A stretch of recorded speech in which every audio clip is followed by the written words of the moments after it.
ಹಾಸನ ಜಿಲ್ಲೆಯ ಅರೆಸೇನ ಯೋಧರ ಒಂದು ನಿವೃತ್ತಿಯ ನಂತರ ನಿಮ್ಮ ಸೇವೆಯನ್ನು ನಾವು ಕಾಣ್ತಾ ಇದ್ದೇವೆ. ಆದರೆ ಇವತ್ತು ನಿಮ್ಮಗಳ ಬೇಡಿಕೆ ನನ್ನ ಮುಂದೆ ಕೆಲವು ಕೊಟ್ಟಿದ್ದೀರಿ. ಅದರಲ್ಲಿ ಮುಂದಿನ ದಿನಗಳಲ್ಲಿ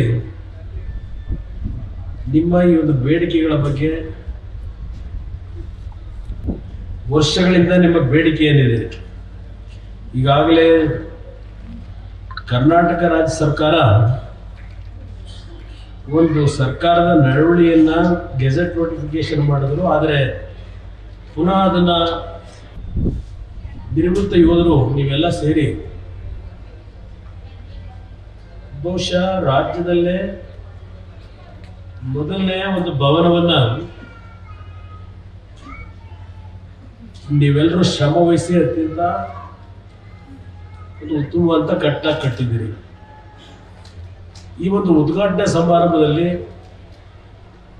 ಮಾಜಿ ಸಚಿವರ ಎಲ್ಲರಿಗೂ ಬೇರೆ ಬೇರೆ ರೀತಿಯ ಕೆಲವು ನೆರವುಗಳನ್ನು ಕೊಡ್ತಕ್ಕಂಥದ್ದಕ್ಕೆ ಪದಾಧಿಕಾರಿಗಳು ಒಂದು ಪ್ರಾಥಮಿಕವಾಗಿ ಈ ಭವನ ನಿರ್ಮಾಣ ಮಾಡ್ಕೊಂಡಿದ್ದೀರಿ. ಎಲ್ಲ ನಮ್ಮ ಜಿಲ್ಲೆಯ ಅರಸೇನಾ ಪಡೆಯ ಅಧ್ಯಕ್ಷರು, ಗೌರವ ಅಧ್ಯಕ್ಷರು, ಪದಾಧಿಕಾರಿಗಳು ಎಲ್ಲರಿಗೂ ಈ ಸಂದರ್ಭದಲ್ಲಿ ನನ್ನ ಅಭಿನಂದನೆಗಳನ್ನ ಸಲ್ಲಿಸಲಿಕ್ಕೆ ಬಯಸ್ತಾ ಇದ್ದೇನೆ. ಅದಷ್ಟೇ ಅಲ್ಲ, ದೆಹಲಿಯಿಂದ ಎಚ್ ಆರ್ ಸಿಂಗ್ ಅವರು X ADGP president of CAPF committee, ಅವರು ಸಹ ನಿಮಗೆ ಒಂದು ಮಾನಸಿಕವಾಗಿ ನಿಮ್ಮ ಜೊತೆಯಲ್ಲಿ ಇದ್ದೇವೆ ಅಂತಕ್ಕಂಥ ಒಂದು ಧೈರ್ಯ ತುಂಬಿ ದೆಹಲಿಯಿಂದ ಬಂದಿದ್ದಾರೆ.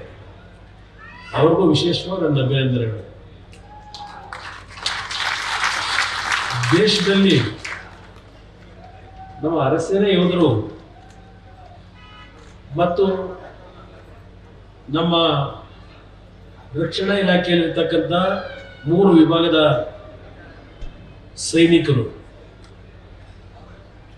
ಅವರು ಏನು ಕೆಲಸ ಮಾಡ್ತಾರೆ ಅದೇ ಕೆಲಸ ನೀವು ಮಾಡ್ತಾರೆ. ಅವರಿಗಿಂತಲೂ ಬಹುಶಃ ದುಸ್ತರವಾದಂಥ ಕೆಲಸ ಮಾಡ್ತಾರೆ. ನಾನು ಹಿಂದೆ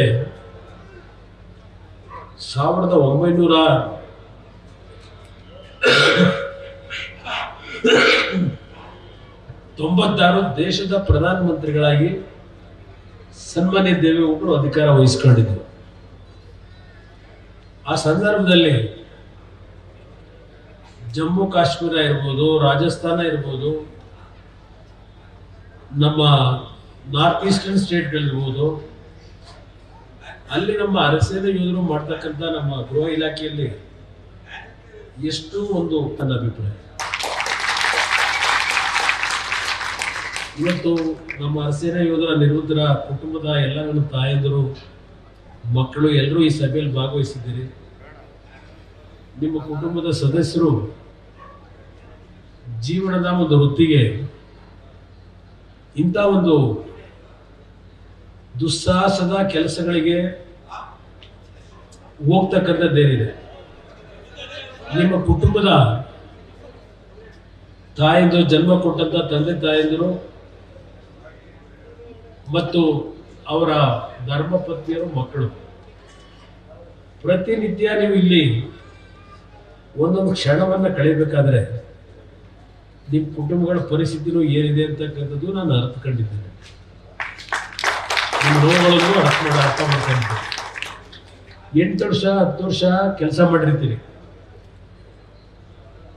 ನಾನು ಇತ್ತೀಚೆಗೆ ಕೇಂದ್ರದ ಸಚಿವನಾದ ಮೇಲೆ ಬಹಳ ಜನ ಬಂದವರು ಇಡೀ ರಾಜ್ಯದಾದ್ಯಂತ, ನಾವು 7 ವರ್ಷ ಆಯಿತು, 8 ವರ್ಷ ಆಯಿತು, ಆ ಬಾರ್ಡಲ್ಲಿ ಕೆಲಸ ಮಾಡ್ತಾ ಇದ್ದೇವೆ, ನಮ್ಗೆ ಏನಾದರೂ ಮಾಡಿ ಈ ಭಾಗದಲ್ಲಿ ಇಲ್ಲಾದ್ರೂ ಕರ್ನಾಟಕದಲ್ಲಿ ಇಲ್ಲ ತಮಿಳುನಾಡು ಕಡೆ ಒಂದು ವರ್ಗಾವಣೆ ಮಾಡಿಸ್ಕೊಡಿ ಅಂತ ಒಂದು ಅರ್ಜಿ ಕೊಡ್ತೀವಿ. ಆದರೆ ಅಷ್ಟು ಸುಲಭವಾಗಿ ನಾವುಗಳು ಅಲ್ಲಿಯ ಈ ಇಲಾಖೆಗಳಲ್ಲಿ ಮನವಿ ಮಾಡಿದ್ರೆ ಆ ಒಂದು ಆದೇಶಗಳನ್ನು ಮಾಡಿಸೋದು ತುಂಬಾ ಕ್ಲಿಷ್ಟಕರವಾದಂಥ ಕಾರ್ಯಕ್ರಮ. ಬಹಳ ಜನ ಅನ್ಕೋತೀರಿ ಏನಪ್ಪ ಕುಮಾರಣ್ಣನ ಕೈಲಿ ದೇವೇಗೌಡರ ಕೈನಲ್ಲಿ ಅರ್ಜಿ ಕೊಟ್ಟಿದ್ದು ನಮ್ಮನ್ನು ವರ್ಗಾವಣೆ ಮಾಡಿಸ್ತಿಲ್ವಲ್ಲ, ನಿಮ್ಮ ಮನಸ್ಸಿನಲ್ಲಿ ಅಸಮಾಧಾನವೂ ಆಗುತ್ತೆ. ಆದರೆ ಅಲ್ಲಿ ಪರಿಸ್ಥಿತಿಗಳು ನಾನು ಗಮನಿಸಿದ್ದೇನೆ, ಯಾವ ರೀತಿಯಲ್ಲಿ ಕೇಂದ್ರ ಸರ್ಕಾರದ ಸಿಸ್ಟಮ್ಗಳಿದೆ ಅಂತೇಳಿ. ಕೆಲವು ವಿಷಯದಲ್ಲಿ ಡಿಸ್ಪೆನ್ಸರಿ ಆಗಬೇಕು ಅಂತ ಹೇಳಿದ್ದೀರಿ. ಜಿಲ್ಲೆನಲ್ಲಿ ಒಂದು 8 ಜಿಲ್ಲೆನಲ್ಲಿ ಇರ್ತಕ್ಕಂಥ ಅರಸೇನೆ ಯೋಧರ ಕುಟುಂಬಗಳ ಒಂದು ಆರೋಗ್ಯದ ತಪಾಸಣೆ, ಅವರ ಆರೋಗ್ಯಕ್ಕೆ ಎಲ್ಲ ರೀತಿಯ ಅನುಕೂಲಗಳಾಗಲಿಕ್ಕೆ ಒಂದು ಡಿಸ್ಪೆನ್ಸರಿ ಆಗಬೇಕು ಅಂತಕ್ಕಂಥದ್ದು ಏನು ಹೇಳಿದ್ದೀರಿ, ಬಹುಶಃ ಅದನ್ನ ಸದ್ಯದಲ್ಲೇ ಮಾಡಿಸ್ಕೊಡ್ತಕ್ಕಂಥ ಕೆಲಸ ಕೈಯಾಗ್ತದೆ. ನಂತರ ಇನ್ನೂ ಹಲವಾರು ಕೆಲವು ವಿಷಯಗಳನ್ನು ಪ್ರಸ್ತಾಪ ಮಾಡಿದ್ದೀರಿ. ಸ್ವಲ್ಪ ಸಮಯ ಕೊಡಿ ನನಗೆ. ಸಮಯ ಕೊಟ್ಟರೆ ಏನೇನೋ ಮಾಡಲಿಕ್ಕೆ ಕೇಂದ್ರ ಸರ್ಕಾರವನ್ನು ಒಪ್ಪಿಸಲಿಕ್ಕೆ ಸಾಧ್ಯ ಇದೆ. ಪ್ರಾಮಾಣಿಕವಾಗಿ ಸನ್ಮಾನ್ಯ ದೇವೇಗೌಡರ ಸಹಕಾರವನ್ನು ಪಡೆದು ನಿಮ್ಮ ಈ ಬೇಡಿಕೆಗಳನ್ನು ಈಡೇರಿಸಲಿಕ್ಕೆ ಪ್ರಯತ್ನ ಪಡ್ತೀನಿ. ಇವತ್ತಿನ ಈ ಕಾರ್ಯಕ್ರಮ ನಾನೇ ನಿಮ್ಗೆ ಯಾವುದೇ ನೆರವು ಕೊಟ್ಟಿಲ್ಲ. ರೇವಣ್ಣ ಅವರು, ದೇವೇಗೌಡರು, ಸ್ವರೂಪ್ ಅವರು, ಈಗ ನಮ್ಮ ಮಂಜಣ್ಣ, ಈಗ ನಮ್ಮ ಶಾಸಕರು, ಈ ಜಿಲ್ಲೆ ಇವರುಗಳು ನಿಮಗೆ ಸಹಕಾರ ಕೊಟ್ಟಿರ್ಬೋದು. ಆದರೆ ನಿಮ್ಮ ಪ್ರೀತಿ ವಿಶ್ವಾಸದಲ್ಲಿ ದೇವೇಗೌಡರ ಒಂದು ಅನುಪಸ್ಥಿತಿ ಏನಿದೆ, ಅವರ ಆರೋಗ್ಯದ ಸಮಸ್ಯೆಯಿಂದ ನೀವೇ ಬಂದು ಉದ್ಘಾಟನೆ ಮಾಡಬೇಕು ಅಂತೇಳಿ ನನಗೇನು ನೀವೆಲ್ಲ ಒಂದು ಆಗ್ರಹ ಮಾಡಿದ್ರಿ. ಮೊನ್ನೆ ಕಳೆದ ತಿಂಗಳು 28ಕ್ಕೆ ಬರಬೇಕು ಅಂತ ಇದ್ದೆ, ಆದರೆ ಪಾರ್ಲಿಮೆಂಟ್ ಪ್ರಾರಂಭ ಆಗಿದ್ದರಿಂದ ಬರ್ಲಿಕ್ಕಾಗಿಲ್ಲ. ಅಲ್ಲಿ ಜಾರ್ಖಂಡ್ ಹೋಗಿದ್ದೆ. ಜಾರ್ಖಂಡಲ್ಲೆಲ್ಲ ನಿಮ್ಗೆ ಕೆಲಸ ಮಾಡೋದು ನೋಡಿದ್ದೀನಿ. ಅರಸಿನ ಯೋಧರು ಜಾರ್ಖಂಡ್ ಇರಲಿ, ನಾರ್ತ್ ಈಸ್ಟರ್ನ್ ಇರಲಿ, ಛತ್ತೀಸ್ಗಢ ಇರಲಿ, ಎಲ್ಲ ಕಡೆ ಭೇಟಿ ಕೊಟ್ಟಿದ್ದೀನಿ. ನನಗೆ ಗಣಿಯ ಒಂದು ಚಟುವಟಿಕೆಗಳೇನು ನಡೀತದೆ, ಅಲ್ಲಿರ್ತಕ್ಕಂಥ ನಕ್ಸಲೈಟ್ನ ಆಕ್ಟಿವಿಟೀಸ್, ತಾವುಗಳು ಅಲ್ಲಿ ಜನಕ್ಕೆ ರಕ್ಷಣೆ ಕೊಡಬೇಕಾದ್ರೆ ಒಂದೊಂದು ಕ್ಷಣ ನೀವು ಯಾವೊಂದು ಮಾನಸಿಕವಾದ ಹಿಂಸೆ ಪಟ್ಕೊಂಡಲ್ಲಿ ಕೆಲಸ ಮಾಡ್ತೀರಿ ಅನ್ನೋದು ಕಣ್ಣಾರೆ ನೋಡಿದ್ದಾರೆ. ಈ ಹಿನ್ನೆಲೆಯಲ್ಲಿ ಕೆಲವು ನಿಮ್ಮ ನ್ಯಾಯಯುತವಾದ ಬೇಡಿಕೆಗಳನ್ನು ಪ್ರಾಮಾಣಿಕವಾಗಿ ಈಡೇರಿಸಲಿಕ್ಕೆ ಪ್ರಯತ್ನ ಪಡ್ತೀನಿ ಅಂತಕ್ಕಂಥ ಮಾತನ್ನ ಈ ಸಂದರ್ಭದಲ್ಲಿ ಹೇಳ್ತಾ, ನೀವೆಲ್ಲ ನನಗೆ ಬರಬೇಕು ಅಂತಕ್ಕಂಥ ಏನು ತಾಕೀತು ಮಾಡಿದ್ರಿ. ನನಗೂ ಆರೋಗ್ಯದ ಸಮಸ್ಯೆ 3 ದಿವಸದಿಂದ ಬರಾಗಿಲ್ಲ. ನಾನು ಡಾಕ್ಟ್ರು 1-2 ದಿವಸನಾದರೂ ವಿರಾಮ ತಗೊಳ್ಳಿ ಅಂತಾರೆ. ಆದರೆ ನೀವೇ ಬರಬೇಕು ಅಂತ ಹೇಳಿ ನನ್ನ ಮೇಲೆ ಒತ್ತಡ ಹಾಕಿದ್ರಿ. ನಿಮ್ಮ ಪ್ರೀತಿ ವಿಶ್ವಾಸಕ್ಕೆ ನಾವು ಬೆಲೆ ಕಟ್ಟಕ್ಕೇನಾಗಲ್ಲ. ಅದರಿಂದ ನಾನು ವೈಯಕ್ತಿಕವಾಗಿ ಏನೇ ಆರೋಗ್ಯದ ಸಮಸ್ಯೆಗಳಿದ್ರು, ನಿಮ್ಮ ಕುಟುಂಬಗಳು ಇವತ್ತಿನ ಸಭೆಯಲ್ಲಿದ್ದಾರೆ, ನೀವೆಲ್ಲ ಆನಂದವಾಗಿನೂ ಈ ಭವನ ಉದ್ಘಾಟನೆ ಮಾಡ್ತಾ ಇದ್ದೀರಿ. ನಿಮ್ಮ ಜೊತೆಯಲ್ಲಿ ಒಂದು ಕ್ಷಣ ಮತ್ತು ಜೊತೆಯಲ್ಲಿದ್ದು ದೇಶಕ್ಕೆ ಇಲ್ಲಿಯವರೆಗೆ ನಿಮ್ಮ ಜೀವವನ್ನು ಉಳಿಸ್ಕೊಂಡು ದೇಶದ ರಕ್ಷಣೆಯನ್ನ ನೀವೆಲ್ಲ ಏನು ಮಾಡಿದ್ದೀರಿ, ಅದಕ್ಕೆ ನಾನು ಸಲ್ಯೂಟ್ ಅನ್ನು ಹೇಳಬೇಕು ಅಂತ ಬಂದಿದ್ದೀನಿ. ಒಂದು ಕಡೆ ಅರೆಸೈನ್ಯದ ಯೋಧರಿರ್ಬೋದು, ಇನ್ನೊಂದು ಕಡೆ ನಮ್ಮ ಡಿಫೆನ್ಸ್ನ ಯೋಧರುಗಳಿರ್ಬೋದು. ಈ ದೇಶಕ್ಕೋಸ್ಕರವಾಗಿ ನಿಮ್ಮ ಕುಟುಂಬಗಳ ಎಲ್ಲ ತ್ಯಾಗ ಮಾಡಿ ಈ ದೇಶ ಕಟ್ಟಲಿಕ್ಕೆ ಹೋಗ್ತೀರಿ, ದೇಶಕ್ಕೆ ರಕ್ಷಣೆ ಕೊಡ್ತೀರಿ ನಮಗೆಲ್ಲ. ಆದರೆ ದೇಶದ ಒಳಗಿರ್ತಕ್ಕಂಥ ನಮ್ಮಂಥ ರಾಜಕಾರಣಿಗಳು ಯಾವ ರೀತಿಯಲ್ಲಿ ಇವತ್ತು ಈ ದೇಶದಲ್ಲಿ ಹೋಗ್ತಾ ಇದೆ, ಇದೆಲ್ಲ ನೀವೆಲ್ಲ ಸೂಕ್ಷ್ಮ ಗಮನಿಸ್ತಾ ಇದ್ದೀರಿ. ದೇಶ ನೋಡಿದ್ದೀರಿ ನೀವೆಲ್ಲ ಯಾವ ಥರ ಇದೆ. ನನಗೆ ಒಂದು ದುರಾದೃಷ್ಟ, 2 ಬಾರಿ ಮುಖ್ಯಮಂತ್ರಿ ಆದೆ. ಆದರೆ ನನಗೆ ಸಿಕ್ಕಂಥ ಅವಧಿ ಕಾಲಾವಕಾಶಗಳು ಅತ್ಯಂತ ಕಡಿಮೆ. ನಾಡಿನ ಜನತೆ ನನಗೆ 5 ವರ್ಷದ ಸಂಪೂರ್ಣ ಸರ್ಕಾರ ನಡೆಸ್ತಕ್ಕಂಥ ಅವಕಾಶ ಕೊಟ್ಟಿದ್ರೆ ಬಹುಶಃ ದೇಶದಲ್ಲೇ ಮಾದರಿಯಾಗ್ತಕ್ಕಂಥ ಸರ್ಕಾರ ಈ ರಾಜ್ಯದಲ್ಲಿ ಇಷ್ಟೊತ್ತಿಗೆ ನಾವು ಸಾಬೀತು ಮಾಡಿ ತೋರಿಸ್ತಾ ಇದ್ದೇವೆ. ಆದರೆ ನಮ್ಮ ನಾಡಿನ ಜನತೆಯ ದುರಾದೃಷ್ಟ, ನನ್ನ ದುರಾದೃಷ್ಟ ಅಂತ ಹೇಳೋದು. ಹಲವಾರು ರೀತಿಯ ಕಾರ್ಯಕ್ರಮಗಳನ್ನು ಯಾವ ರೀತಿ ನಾಡಿಗೆ ತರಬೇಕು ಅಂತಕ್ಕಂಥದ್ದು ನಾನೇನು ಪ್ರತಿನಿತ್ಯ ಬಡವರ ಜೊತೆ ಬೆರೆತು ಕೆಲಸ ಮಾಡ್ತೀನಿ. ನಾನೇನು ದೊಡ್ಡ ಶ್ರೀಮಂತರುಗಳ ಜೊತೆ ಬೆರೆಯಲ್ಲ. ಹಳ್ಳಿಗಳಿಂದ ಕಷ್ಟ ಸುಖ ಹೇಳ್ಕೊಳ್ಳಿಕ್ಕೆ ಬರ್ತಕ್ಕಂಥ ಬಡವರ ಜೊತೆ ಬೆರೆತು ಕೆಲಸ ಮಾಡೋದು. ಈಗ ನೋಡಿ, ಒಂದು 3 ದಿವಸದಿಂದ ನಾನು ದೇರಿನಲ್ಲಿದ್ದೀನಿ. ಒಂದು ಮಧುಗಿರಿ ತಾಲೂಕಿನಿಂದ ಒಂದು ಹೆಣ್ಣು ಮಗಳು 2 ಸಣ್ಣ ಮಕ್ಕಳನ್ನ ಕರ್ಕೊಂಡು ನಮ್ಮ ಬಿಡದೆ ತೋಟದ ಹತ್ರ 1.5 ದಿವಸದಿಂದ ಕೂತಿದ್ದಾಳೆ ಅಂತ ದೂರವಾಣಿ ಕರೆ ಮಾಡಿ. ಯಾರು ಹೇಳಿದ್ರು ಎದ್ದು ಹೋಗಕ್ಕೆ ತಯಾರಾಗಿಲ್ಲ. ನಾನು ಕೊನೆಗೆ ನಮ್ಮ ಸತೀಶ್ ಕೇಳಿದೆ, ಏನು ಫೋನ್ ತಗೊಳಪ್ಪ, ಅದು ಏನು ಸಮಸ್ಯೆ ಕೇಳೋಣ, ಬಹುಶಃ ಏನೋ ಆರ್ಥಿಕ ಸಮಸ್ಯೆ ಇರ್ಬೋದೇನೋ ಅಂತಕ್ಕಂಥದ್ದು ಹೇಳಿ. ಮದುವೆ ಗಂಡ ಬಿಟ್ಟು ಹೋಗಿದ್ದಾನೆ. ಜನ ಮಕ್ಕಳು ತಂದೆ ತಾಯಿದ್ರು ಮನೆಗೆ ದೂರ ಹಾಕಿದ್ದಾರೆ. 2 ಸಣ್ಣ ಮಕ್ಕಳು. ಇಲ್ಲ, ನೀವೇನಾದರೂ ನಮಗೆ ನೆರವು ನೀಡದೇ ಇದ್ರೆ ನಮಗೆ ಆತ್ಮಹತ್ಯೆನೇ ದಾರಿ. ಇಂಥ ಒಂದು ಸಮಾಜದಲ್ಲಿ ಪ್ರತಿನಿತ್ಯ ನಾನು ನೋಡ್ತಕ್ಕಂಥ ದೃಶ್ಯ. ಈಗ ನಮ್ಗೆ 2,000 ರೂಪಾಯಿನ ಇದೆ ಗ್ಯಾರಂಟಿ ಸ್ಕೀಮು. ಈಗ ಆ ಹೆಣ್ಮಗಳು ತಲುಪ್ತಾ ಇರಬೇಕು. 2,000 ರೂಪಾಯಿನ ಹೆಣ್ಮಗಳು ಬದುಕೋದಾಗುತ್ತೆ. ಸೂಸೈಡ್ ಮಾಡಕ್ಕೆ ಯಾಕೆ ಹೇಳ್ಬೇಕು? ಇದಕ್ಕೆ ನಮ್ಮ ರಾಜ್ಯ ಸರ್ಕಾರ ಈಗಾಗಲೇ 2,10,000 ಕೋಟಿ ಸಾಲ ಈ 18 ತಿಂಗಳಲ್ಲಿ ಮಾಡಿದ್ದಾರೆ. ಈಗ ಒಟ್ಟಾರೆ ಸಾಲ 7 ಲಕ್ಷ ಕೋಟಿ ದಾಟಿಬಿಟ್ಟಿವೆ ರಾಜ್ಯ ಸರ್ಕಾರದ. ಈ ಪಾಪ ನೀವು ಹಳ್ಳಿಯಲ್ಲೋ ಏನೋ ಕುಟುಂಬದಲ್ಲಿ ಒಂದು ಮನೆ ಕಟ್ಕೊಳ್ಳೋದ, ಇಲ್ಲ ಕುಟುಂಬದ ಮಗಳನ್ನ ಬೇರೆ ಅಕ್ಕಪಕ್ಕದ ಮನೆಯವ್ರು ಏನು ವಿಜೃಂಭಣೆಯಲ್ಲಿ ಮದುವೆ ಮಾಡಿದ್ರೆ ನಮ್ಮ ಮಕ್ಕಳನ್ನು ಅದೇ ರೀತಿ ಮದುವೆ ಮಾಡಿ ಸಾಗಾಕೋಣ ಏನೋ ಒಂದು ಆಸೆ ನಿಮಗೆ. ಸಾಲ ಮಾಡಿ ಮನೆ ಕಟ್ಕೋತೀರಿ, ಸಾಲ ಮಾಡಿ ಮಕ್ಕಳನ್ನ ಓದಿಸ್ತೀರಿ, ಮಕ್ಕಳಿಗೆ ಕೆಲಸ ದೊರೆಯಲ್ಲ.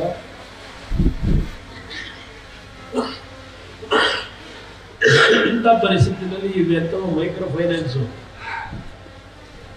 ಒಂದು 5 ಲಕ್ಷ 3 ಲಕ್ಷ ತಗೊಂಡಿದ್ರೆ 10 ಲಕ್ಷ 15 ಲಕ್ಷ ಬಡ್ಡಿ ಕಟ್ಟಿದ್ರು ಸ್ವಲ್ಪ ಇರಿಲ್ಲ ಅಂತ ಇದು ನಡೀತಾ ಇದೆ. ಈಗ ಸರ್ಕಾರದಲ್ಲಿ 7 ಲಕ್ಷ ಕೋಟಿ ಸಾಲ ಮಾಡಿ ಅವರು ಯಾವುದೇ ರೀತಿಯ ನಾಚಿಕೆ ಮಾನ ಮರ್ಯಾದೆಯಿಂದ ಓಡಾಡ್ತಾವ್ರೆ. ನೀವೇ 2 ಲಕ್ಷ 3 ಲಕ್ಷ ಸಾಲ ಮಾಡಿದ್ದೀನಿ ಅಂತ ನಮ್ಮ ತಾಯಿದು ನಿಮ್ಮ ಕುಟುಂಬದ ಹಿರಿಯರು ನೀವೇ ಸಾಲ ಮಾಡಿದ್ದೀವಿ ಸೂಸೈಡ್ ಮಾಡ್ಕೊತೀರಿ? ಧೈರ್ಯವಾಗಿ ಎದುರಿಸ್ಬೇಕು. ಸಾಲ ಮಾಡ್ಕೊಂಬಿಟ್ಟಿದ್ದೀವಿ. ಮೊನ್ನೆ ಹಾವೇರಿಯಿಂದ ಹುಡುಗ ಬರ್ತಾನೆ, ಇವೆಂಥವು ಆನ್ಲೈನ್ನಲ್ಲಿ ಇವೆಂಥವು ಈಗೇನೋ ಜನಗಳಿಗೆ ಮರಳು ಮಾಡ್ತಾರೆ. ನೀನು ಇಷ್ಟು ಕಟ್ಟಿದ್ರೆ ನಿನಗೆ ಇಷ್ಟು ದಿವಸದೊಳಗೆ ಇಷ್ಟು ಲಕ್ಷ ಬರ್ತದೆ, ಇಷ್ಟು ಕೋಟಿ ಬರ್ತದೆ. ಹಾಂ, 17 ಲಕ್ಷ ರೂಪಾಯಿ ಸಾಲ ಮಾಡಿ ಅವ್ರು ಯಾರೋ ಹೇಳಿದ್ರು ಅಂತ ಕೊಟ್ಟ. ಈಗ ದೋಖ ಆಗಲ್ಲ. ಅವ್ರು ಯಾರು ಅವ್ರಿಗೆ ರಕ್ಷಣೆ ಕೊಡೋರು ಯಾರೂ ಇಲ್ಲ. 17 ಲಕ್ಷ ಅವ್ರು ಏನೇನು ಕಟ್ತಾನೆ ಹಳ್ಳಿ ರೈತನ ಮಗ. ಆಮೇಲೆ ನನ್ನ ಮನೆ ಹತ್ರ ಬಂದರು. ಹೀಗಾಗಿ ಜನ SP ಹೇಳಿ ಏನಾದರೂ ಉಳಿಸಿ ಹೇಳೋ ನಮ್ಮ ಕುಟುಂಬನ. ಇದು ಯಾವ ರೀತಿ ಸಮಾಜ ಇದೆ, ಅದಕ್ಕೆ ಯಾಕೆ ನಿಮ್ಮ ಮುಂದೆ ಹೇಳ್ತಾ ಇದ್ದೀನಿ, ನಿಮ್ಮ ಕುಟುಂಬದ ಸದಸ್ಯರು ನೀವೆಲ್ಲ ತ್ಯಾಗ ಮಾಡಿ ಈ ದೇಶಕ್ಕೆ ರಕ್ಷಣೆ ಕೊಟ್ಟು ನನ್ನ ದೇಶ ಒಂದೇ ಮಾತಾಡ ಅಂತ ಕೂಗ್ತೀರಿ. ಆದ್ರೆ ನಾವು ನಿಮ್ಗೇನು ಕೊಡ್ತಾ ಇದ್ದೀವಿ? ಇದು ನನ್ನ ತಲೆ ಇರ್ತಕ್ಕಂಥ ನೋವು. ಅದರಿಂದ ನಾನು ನಿಮ್ಮೆಲ್ಲರಿಗೂ ಹೇಳ್ತಕ್ಕಂಥದ್ದು, ಸ್ವಲ್ಪ ಯೋಚನೆ ಮಾಡಿ ಕೆಲವು ತೀರ್ಮಾನ ಮಾಡಿ. ತಪ್ಪುಗಳಾಗ್ತವೆ, ತಪ್ಪನ್ನು ತಿದ್ಕೊಳ್ಳೋಕ್ಕೂ ಅವಕಾಶ ಕೊಡಿ. ಇವತ್ತು ನನಗೆ ಯಾವುದೋ ಒಂದು ಆಕಸ್ಮಿಕವಾದ ಪರಿಸ್ಥಿತಿಯಲ್ಲಿ 2 ಬಾರಿ ಮುಖ್ಯಮಂತ್ರಿ ಆದ, ಪಕ್ಷ ಮುಗಿದೇ ಹೋಯ್ತು ಅಂತಿದ್ರು, ಕೇಂದ್ರದ ಮಂತ್ರಿನೂ ಆಗಿದ್ದೀನಿ. ಪಕ್ಕದ ಆಂಧ್ರ ಪ್ರದೇಶದಲ್ಲಿ ಒಂದು ಕಾರ್ಖಾನೆ ಮುಚ್ಚಿಬಿಟ್ಟಿದ್ರು, RINL ಅಂತ ಹೇಳಿ. ಆ ಕಾರ್ಖಾನೆನ ಇವತ್ತು ಪ್ರಾರಂಭ ಮಾಡಿಸಿದ್ದೀವಿ. ಅಲ್ಲಿ ಆಂಧ್ರದಲ್ಲಿ ಹಾಲಿನ ಅಭಿಷೇಕ ಮಾಡ್ತಾರೆ. ಕುಮಾರಸ್ವಾಮಿ ಫೋಟೋ ಇಷ್ಟು, ನಮ್ಮ ಮನೆ ದೇವರು ಅಂತಾರೆ. ಇವತ್ತು ವಿಶ್ವೇಶ್ವರಯ್ಯ ಸ್ಟೀಲ್ ಪ್ಲಾಂಟ್ ನಮ್ಮ ಭದ್ರಾವತಿ ಇದೆ, ಅದಕ್ಕೆ ಇವತ್ತು 10,000 ಕೋಟಿ ದುಡ್ಡು ಬೇಕು. ಇವತ್ತು ದೇವರ ಪ್ರಾರಂಭ ಮಾಡಬೇಕು ಅಂತ ಅದನ್ನು ಇವತ್ತು ಪ್ರಾರಂಭ ಮಾಡಲಿಕ್ಕೆ ನನ್ನದೇ ಆದಂಥ ರೀತಿಯಲ್ಲಿ ಕ್ರಮ ತೆಗೆದುಕೊಳ್ತಾ ಇದೆ. ವಿಶ್ವೇಶ್ವರಯ್ಯ ಸ್ಟೀಲ್ ಪ್ಲಾಂಟ್ ಭದ್ರಾವತಿ ಅದರ ಮುಖಾಂತರ ನಮ್ಮ ಹಳ್ಳಿಯ ಮಕ್ಕಳಿಗೆ ಉದ್ಯೋಗ ಕೊಡಿಸ್ಬೇಕು ಅಂತಕ್ಕಂಥ ದೃಷ್ಟಿಯಿಂದ ಮಾಡ್ತಾ ಇದ್ದೀವಿ. ಅದರಿಂದ ಇವತ್ತು ನಮಗೆ ಸಿಕ್ಕಿರ್ತಕ್ಕಂಥ ಅವಕಾಶ ನಾಡಿನ ಜನತೆಗೋಸ್ಕರಲೇ ಆ ಅಧಿಕಾರ ನಿಮಗೆ ದಾರಿ ರೀತಿ ಹೊರತು ಅದನ್ನು ದುರುಪಯೋಗ ಪಡಿಸ್ಕೊಳ್ತಕ್ಕಂಥವ್ರಲ್ಲ. ನಾನು ಅದನ್ನು ಭಾಳ ಸ್ಪಷ್ಟವಾಗಿ ನಾನೇನು ಈ ಮಣ್ಣಲ್ಲಿ ಹುಟ್ಟಿದ್ದೇನೆ 1959 ಇಸ್ವಿ ಈ ಹಾಸನ ಜಿಲ್ಲೆ ಮಣ್ಣನ್ನು ಹುಟ್ಟಿ ಇವತ್ತು ಬೆಂಗಳೂರು ಮತ್ತು ಕರ್ನಾಟಕ ರಾಜ್ಯ ಅಷ್ಟೇ ಅಲ್ಲ ಇಡೀ ದೇಶದಲ್ಲಿ ನಿಮ್ಮ ಒಂದು ಮನೆಯ ಮಗ ಅಂತ ಸ್ವೀಕಾರ ಮಾಡ್ತಿರೋ ಇಲ್ಲ ಕುಟುಂಬದ ಒಬ್ಬ ಅಣ್ಣ ತಮ್ಮ ಅಂತ ಸ್ವೀಕಾರ ಮಾಡ್ತಿರೋ ಇವತ್ತು ನಿಮ್ಮ ಹೆಸರನ್ನು ಉಳಿಸ್ತಕ್ಕಂಥ ಕೆಲಸ ಪ್ರಾಮಾಣಿಕವಾಗಿ ಮಾಡ್ತಾ ಇದ್ದೇವೆ. ಯಾವ ದೇವೇಗೌಡರು ಈ ಜಿಲ್ಲೆಯ ಮತ್ತು ಈ ರಾಜ್ಯದ ಅಭಿವೃದ್ಧಿಗೆ ಅವರದೇ ಆದಂಥ ಬಡವರ ಪರವಾಗಿ ರೈತರ ಪರವಾಗಿ ಕಾರ್ಯಕ್ರಮ ಮಾಡಬೇಕು ಅಂತ ಇದ್ರು. ಅವರಿದ್ದಿದ್ದು 10 ತಿಂಗಳು ಪ್ರಧಾನಮಂತ್ರಿ, 18 ತಿಂಗಳು ಮುಖ್ಯಮಂತ್ರಿ, 3 ವರ್ಷ ನೀರಾವರಿ ಮಂತ್ರಿ. ನೀರಾವರಿ ಮಂತ್ರಿಯಾಗಿ ಇವತ್ತು ಈ ರಾಜ್ಯಕ್ಕೆ ಕೊಟ್ಟಂತ ಕೊಡುಗೆ ಇದೆಯಲ್ಲ ಅದೊಂದು ದೊಡ್ಡ ಇತಿಹಾಸ. ಇವತ್ತು ದಿನಗಳದೇ ಇರ್ಬೋದು, ಮುಂದೆ ಅವರು ನಮ್ಮಿಂದ ದೂರ ಆದಾಗ ಆಗ ಜನ ನೆನ್ಕೊಳ್ತಾರೆ. ಬದುಕಿದ್ದಾಗ ಅದ್ರ ವ್ಯಾಲ್ಯೂ ಗೊತ್ತಾಗಲ್ಲ ಬಹಳ ಜನ. ಮೊನ್ನೆ ನೀವೆಲ್ಲ ನೋಡಿದ್ರಿ 103 ಡಿಗ್ರಿ ಟೆಂಪರೇಚರು. ಬೆಳಗ್ಗೆ ಆರ್ಥಿಕ ಸಚಿವರ ಉತ್ತರ ಇದೆ ಬಜೆಟ್ ಮೇಲೆ. ದೇವೇಗೌಡರು ಆ 103 ಡಿಗ್ರಿ ಟೆಂಪರೇಚರ್ ರಾತ್ರಿ 11:30 ಆಸ್ಪತ್ರೆಗೆ ಹೋಗಿ IVI ಹಾಕ್ಸ್ಕೊಂಡು ಆಂಟಿಬಯೋಟಿಕ್ ತಗೊಂಡು ಮನೆಗೆ ಬಂದು ರೆಸ್ಟ್ ತಗೊಳ್ಳಿ ಅಂತೇಳಿ ನಾವು ಮಲಗಿಸಿದ್ರೆ 11:30 12 ಗಂಟೆಯಲ್ಲಿ. ಬೆಳಗ್ಗೆ 10 ಗಂಟೆಗೆ ಆಗಲೇ ರೆಡಿ. ಇಲ್ಲ ನಾನು ರಾಜ್ಯಸಭೆಗೆ ಹೋಗಲೇಬೇಕು, ನಾನು ರೈತರ ಪರವಾಗಿ ಮಾತಾಡಬೇಕು, ನಾನು ಕಾವೇರಿ ಬಗ್ಗೆ ಮಾತಾಡಬೇಕು. ಹೋದ್ರು ರಾಜ್ಯಸಭೆಗೆ. ಕಾವೇರಿ ಗೋದಾವರಿನ ಒಂದು ಮಾಡಬೇಕು ಅನ್ನೋದಕ್ಕೆ ಒಂದು ವಿಷಯ, ಕಾವೇರಿ ನದಿ ಜೋಡಣೆ ಬಗ್ಗೆ ಚರ್ಚೆ ಮಾಡಿದ್ದಷ್ಟೇ ಅಲ್ಲ, ನಮ್ಮ ಹಳ್ಳಿಗಳಲ್ಲಿ ಬಹುಶಃ ಈಗ ನಮ್ಮ ಜಿಲ್ಲೆನಲ್ಲಿ ಹುಣಸೆ ಬೆಳೆ ಹೆಂಗೆ ಬೆಳೀತಾ ಇದ್ದೀರೋ ಗೊತ್ತಿಲ್ಲ. ಹುಣಸೆ ಮರ ಮೇಲೆ ಈಗ ಮೊದಲು ಯಾವ ರಸ್ತೆ ನೋಡೋದು ಆಸೆ ಹೋಗ್ಬೇಕಾದ್ರೆ ಹುಣಸೆ ಗಿಡ, ನೇರಳೆ ಹಣ್ಣು, ಹಲಸಿನ ಮರ. ಅದನ್ನ ದೊಡ್ಡವರು ಮೊನ್ನೆ ಪಾರ್ಲಿಮೆಂಟಲ್ಲಿ ಬಿಹಾರದಲ್ಲಿ ಇವತ್ತು ಇದೇನೋ ಮಕಾನ್ ಬೋರ್ಡ್ ಅಂತ ಮಾಡೋದು ಕೇಂದ್ರ ಸರ್ಕಾರ. ಅದೇ ರೀತಿಯಲ್ಲಿ ಕರ್ನಾಟಕದಲ್ಲಿ ಸೌತ್ ಇಂಡಿಯಾದಲ್ಲಿ ನಮ್ಮ ನೇರಳೆ ಬೆಳೀತಕ್ಕಂಥವ್ರು ರೈತರು, ಹುಣಸೆ ಬೆಳೆ ಬೆಳೀತಕ್ಕಂಥವ್ರು ಮತ್ತು ಹಲಸ ಬೆಳೀತಕ್ಕಂಥ ಒಂದು ಬೋರ್ಡ್ ಮಾಡಿ ನಮ್ಮ ರೈತರಿಗೆ ಒಂದು ಜೀವ ಕೊಡಿ. ಇದನ್ನು ಪಾರ್ಲಿಮೆಂಟ್ 93 ವರ್ಷ ಜ್ವರ ಯಾರಿಗೋಸ್ಕರವಾಗಿ ಅವರಲ್ಲಿ ಧ್ವನಿ ಎತ್ತಿ ಹೋರಾಟ ಮಾಡಿದ್ರು. ಅವ್ರ ಮನಸ್ಸಿನ ಮೇಲೆ ಏನೇನು ಆಘಾತ ಮಾಡೋರೆ ಅದೆಲ್ಲ ಈಗ ನಾವು ಚರ್ಚೆ ಮಾಡಲ್ಲ. ಇಂಥ ಆಘಾತದ ನಡುವೆ ನನ್ನ ರೈತರು ಈ 93 ವರ್ಷದಲ್ಲಿ ಅವ್ರಿಗಾದ್ರೆ ಅವಶ್ಯಕತೆ ಇತ್ತ. ಇದನ್ನು ದಯವಿಟ್ಟು ನೀವೆಲ್ಲ ಅರ್ಥ ಮಾಡ್ಕೊಳ್ಳಿ. ಇದೆಲ್ಲ ರಾಜಕಾರಣ ಯಾವ್ಯಾವುದೋ ರೀತಿ ಎಲ್ಲೆಲ್ಲಿಗೂ ತಗೊಂಡು ಹೋಗ್ತಾ ಇದ್ದಾರೆ. ಆದ್ರೂ ಒಂದು ಹೇಳ್ತೇನೆ, ಈ ಜಿಲ್ಲೆಯ ಋಣ ನಮ್ಮ ತಂದೆ ಬದುಕಿರೋದ್ರೊಳಗೇನೆ ಈ ಜಿಲ್ಲೆ ಅಷ್ಟೇ ಅಲ್ಲ ಕರ್ನಾಟಕ ರಾಜ್ಯದ ಋಣವನ್ನು ತೀರಿಸ್ತಕ್ಕಂಥ ಕೆಲಸ ನಾವೆಲ್ಲ ಸೇರಿ ಸಾಬೀತು ಮಾಡ್ತೀವಿ ಅಂತಕ್ಕಂಥ ಮಾತೇಳಿ ನಿಮ್ಮೆಲ್ಲರಿಗೆ ಭಗವಂತ ಒಳ್ಳೇದು ಮಾಡಲಿ. ನಮ್ಮ ಅರಸೇನೆ ಯೋಧರು ಇಂಥ ಒಂದು ಕಟ್ಟಡ ಏನು ಕಟ್ಟಿದ್ದೀರಿ, ಏನು ಸಮಸ್ಯೆ ಇದೆ ಬಗೆಹರಿಸ್ಕೊಡ್ತೀನಿ. ನ್ಯೂಸ್ ಫಸ್ಟ್ ನಿರ್ಭೀತಿಯಿಂದ ನಿಮ್ಮ ಪರವಾಗಿ.